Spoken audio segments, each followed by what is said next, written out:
Rendang. Belum, baru azan. Pak, kita dah rebus paru. Kita nak buat sambal paru untuk berbuka ni tak tahulah buka ke raya esok lah kan. Untuk raya. Makan dengan lontong nampak.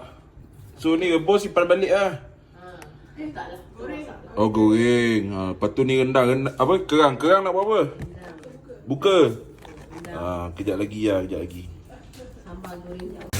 Paru tengah goreng. Ayam tengah goreng. Ni untuk buka ke long? Nampak jangan gulung. Ayam budak gemuk. So kat sini yang gemuk bukan akulah. Udang sambal petai dah siap. Ini untuk berbuka.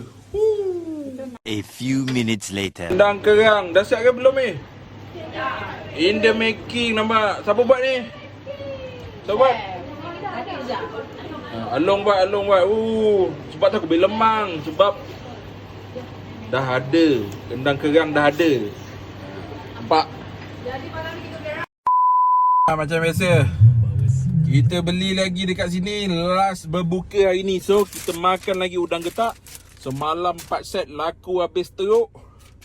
And so sup sirip ikan jos kali ni kita ambil 2 set saja. Okay, let's go. 6.5 hours later. Getak mesti ada. Ini masakan kedai Cina. Udang apa? Kerang. Udang masak petai. Lemang. Ni sup sirip ikan jos. Jawa. Belacan. Daun lambu. Udang, ayam tujuh gemuk. Mana? Rendang. Belum, baru azan. Sekincam belum lagi. 2 minit. 26.